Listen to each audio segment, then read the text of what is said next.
टनकपुर के शारदा नदी में हो रहे भू कटाव को लेकर ग्रामीणों में खासा आक्रोश देखने को मिल रहा है। गांव के वरिष्ठजनों ने बताया कि शारदा नदी से लगातार भू कटाव की समस्या बनी है। इससे सुरक्षा की कोई भी ठोस व्यवस्था नहीं की जाती है। नदी में बाढ़ इसी तरह हर साल आती है और ग्रामीणों की करोड़ों की भूमि आपदा के भेंट चढ़ जाती है। सरकार ने गांव के नजदीक खनन क्षेत्र होने से खनन प्रक्रिया को देखते हुए पहले ही गांव की सुरक्षा का इंतजाम करने के बाद ही खनन प्रक्रिया को आगे बढ़ाना चाहिए था। ग्रामीणों का कहना है कि उनके कई खेत, बगीचे, आम, लीची के पेड़, धान की फसल को बेहद नुकसान पहुंचता है। इसके अलावा अभी भी नदी का वेग कम होने पर लगातार कटाव की समस्या होती जा रही है।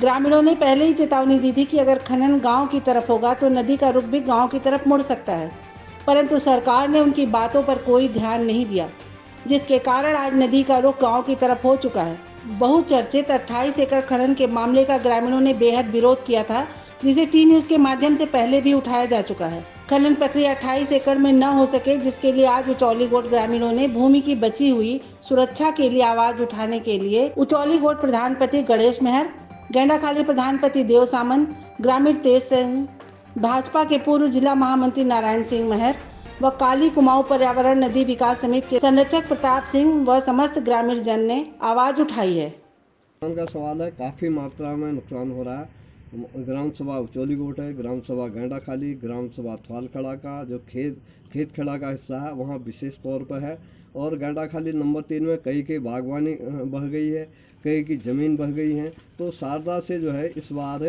जो बारिशें हुई हैं इससे बहुत अधिक मात्रा में काश्तकारों की जो फसलें हैं और जो उद्यान लगा रखे हैं, उन्होंने बगीचे लगा रखे थे, उनको काफ़ी मात्रा में नदी में समा चुकी। सरकार कहती है कि इसमें 28 एकड़ और खोला जाए तो ये नाला पलटेगा। इस नाले के बहाव को देखते हुए तो नहीं लगता है कि नाला पलटेगा, ये तो और बहाएगा गांव को।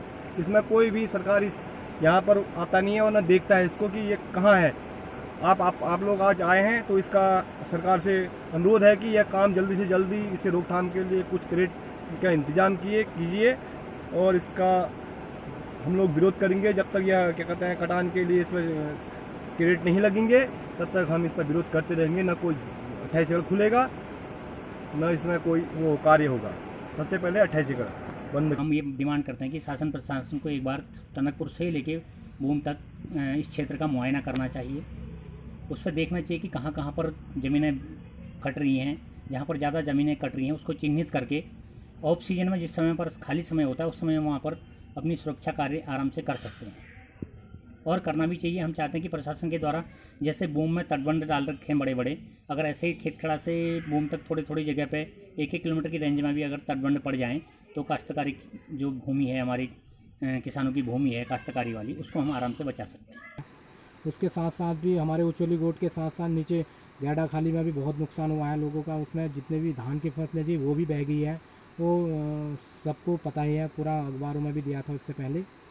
और थवालखेड़ा में भी बहुत कटान हुआ है इस बार, पूरी जालियां बह गई, रास्ता बह गया जहां पुराने लोग चलते थे, जिस रास्ते से जहां फील्ड हुआ करता था, जहां बच्चे खेलते थे, वो पूरा फील्ड गायब है, सारा नदी से चपेट में आ गया बहाव के। इसका मेन कारण नदी का रुख इधर को गांव की तरफ को है, जो कि नेपाल की तरफ क्या है ऊंचा होता जा रहा है, और इस साइड को थोड़ा नीचा हुआ तो इस वजह से नदी जो है इंडिया की तरफ को मुड़ी हुई है। अगर इस बार खनन होता तो मेरे ख्याल से वो सारे मकान भी बह जाते और किसानों की तो बहुत ज़मीन चले जाते। और खनन 28 एकड़ में खनन न होने की वजह से थोड़ा बहुत नुकसान कम हुआ है, नहीं तो यदि अगर खनन होता तो 28 एकड़ में पूरी ज़मीन सही से मकान भी। शारदा नदी से गांव का भू कटान बहुत हो रहा है, इसकी सुरक्षा सरकार ने करनी चाहिए। बंदा या तार